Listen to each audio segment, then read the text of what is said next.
Welcome everyone to Fearless Fundraising with Dr. Jonathan Rowe, founder of venture19.org. This is the podcast that turns your flex time into growth time, whether you're commuting, working out, or just out walking the dog.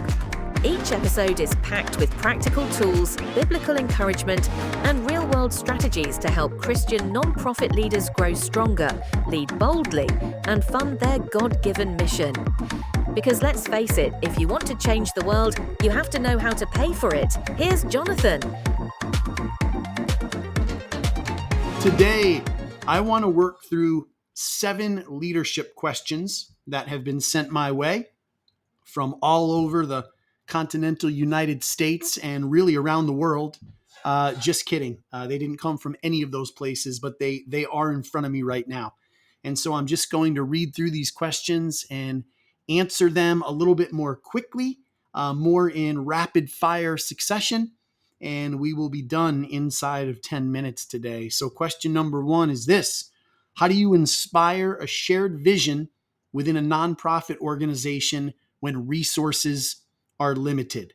The first thing I want to say to this is that inspiring a shared vision has nothing to do with the resources that you have or do not have. In fact, I can make the argument that you need to work hard to inspire a shared vision, and then the resources will follow that.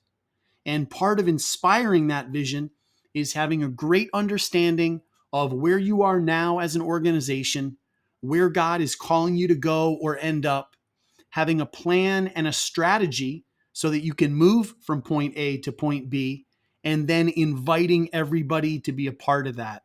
Now, back to the resources for just a second. Once you have that plan and strategy in place, that's what you're going to fundraise for. You're going to go to individuals and giving units out there, whether that's a company or a business or a foundation. And you're going to say, we have clarity on where God is calling us to go and what God is calling us to do. This is how much it's going to cost. And that is exactly what we're trying to raise this money for. Next, how can nonprofit leaders cultivate a strong sense of ownership and passion among staff and volunteers? Yeah, I just talked about having clarity of vision and strategy. And once you have that, you want to invite your team, whether that's your paid staff team, your volunteers, or maybe that's everybody together. You want to make sure that they understand, again, where you are now and where God is calling you to go or end up. And then invite people to play a major role in helping you get from point A to point B. And I'm not talking about just delegating responsibilities here. I'm talking about really releasing responsibilities, calling people into what I call co-ownership of the vision. And as you understand what people's gifts and abilities and passions are, and you put them in the right positions to succeed as you're journeying from point A to point B, that is naturally going to create a strong sense of ownership and passion and excitement as you work together as a team to go where God is calling you to go. Next, how do you make decisions that balance immediate needs with long-term sustainability for the organization? That's a great question. And really, this gets to the heart of what it means to lead change in the midst of an organization. And I will say this: anytime things are going to be changing, that means people are going to be a little bit more and more uncomfortable. And so change is inevitable. You need to make change to stay up with everything that's going on around you and to implement the things that God is calling you to implement. But you also need to understand that some change needs to be immediate, like right now, and some change needs to wait. And it's very, very important as a leader that you're able to discern the changes that need to happen now and the changes that can wait until later. If you try to create or make too much change at once, your team, your staff, your volunteers, your donors, they have trouble keeping up with that. So you need to make sure that you don't outpace your people, and you need to make sure that you are tackling what I would call items of change in a priority order. So the question here is of balance. And that is really the question of discernment. You have to know as a leader, again, what needs change now, what can wait. You implement a change strategy and you invite people to be a part of that. Some change is going to happen quickly, some change is going to happen more slowly, and you need to understand all of that and adjust accordingly. There's an incredible book out there called Leading Change by John Kotter, Kotter. If you have not read that, I strongly recommend it. Next question. How can nonprofit leaders encourage innovation and creativity in their organization? I will simply say this. Things are moving and changing quickly, and we need to move and change quickly as well.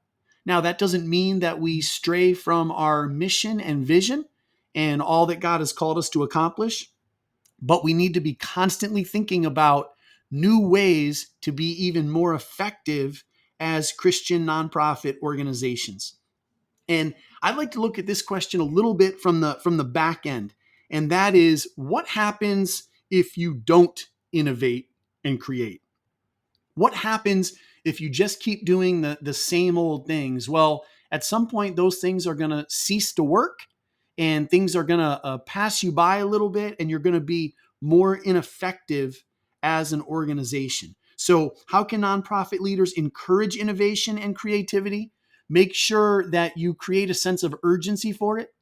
Make sure that your staff and your team know that they are free to innovate and create.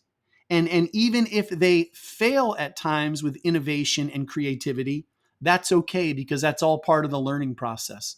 So encourage people to do it, encourage people to think big and outside of the box, and give them the freedom and not just the freedom to create, but the freedom to fail and learn from those failures so that next time we'll be even better as a team. Next, what is the biggest leadership lesson you've learned from failure? I think there have been times in the past, and I would go back to my pastoring days in a couple different local churches, where I hired a person and I thought they're not exactly the right fit, but I think I can change them. I think I can mold them. I think I can shape them into being a different person or a different staffer. And I think that's a lesson that I've learned the hard way, as a few of those hires didn't really work out. So I think during the hiring process, you really need to pay attention to your gut. You need to pay attention to how you feel like the Spirit is leading you in the hiring process. You're never going to hire the perfect person, but you do need to hire the person that you feel like will fit the team well and can get the job done with their gifts and skills and responsibilities. And if your thought is, I'm not sure they have it, but I think I can change them, I think I can grow them, that probably is going to end up being a tough situation that you're going to find yourself trying to work your way out of later on. So that's been one of the biggest leadership lessons that I've learned, is that people are people with their gifts and skills and abilities, and that's a beautiful thing. But for the most part, I'm not going to be able to turn them into something different, and I shouldn't try to turn somebody into something different. Lastly, how do you manage stress and avoid burnout as a leader? One word for this from me, and that word is boundaries. You need to have set boundaries in place. Nobody should be working 24 hours a day, 7 days a week. And you say, well, of course we don't do that. But you know what? A lot of leaders do that mentally and emotionally. You need to have boundaries that guard against that. You need to have outlets in your life. You need to have other things scheduled to get you away from work and thinking about work. I exercise on a regular basis. And for me, that looks like signing up for a specific class at a specific time and that's on my schedule a few days a week. And so I know that I'm not going to miss it. Other things that you need to consider are just what refreshes you as a leader outside of work. Is it going for a walk? Is it spending time with a friend? Is it playing a sport that you love or participating in a hobby that you like? You need to understand that if you don't have boundaries, then you have one big stressful mess. And so continue to give that some thought. Do some inventory. How do I get away from work, not just physically, but emotionally, mentally, and spiritually? And I would also say this: remember that you are not your numbers, and your numbers are not you.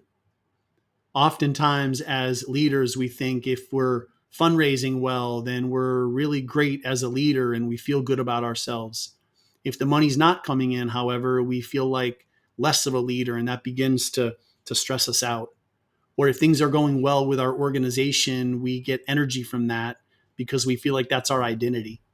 But when things are not going as smoothly, we think, you know what, we're not doing well right now, and that creates stress and it creates pressure. One of the main ways that you manage stress and avoid burnout is you understand that your work is your work, even though we call it ministry. But you as an individual, you are different than that. You are a son or daughter of God. That never changes. And so draw strength and energy from that, recognize that, and then allow your leadership to flow out of that foundation. All right, everybody, those are the questions for today. Again, I just hit them in rapid fire succession. So if you would like to dig in a little bit deeper, reach out. I'm happy to expound on any of those, or maybe you have some questions that I did not get to today. Feel free to send them my way, and I will be happy to answer those for you. Of course, as always, go to venture19.org to see all of our special events that are coming up soon. And know that we love and appreciate you and believe strongly in your work. Thanks for listening. God bless. There you have it, another great session of learning and encouragement from Dr. Jonathan Rowe. Be sure to continue to listen to Fearless Fundraising wherever you find your podcasts. To learn more about the work of Venture 19 and everything that's available to your nonprofit, go to venture19.org. You won't believe all the free resources you'll find there. All right, everybody, we'll catch you soon on another episode of Fearless Fundraising.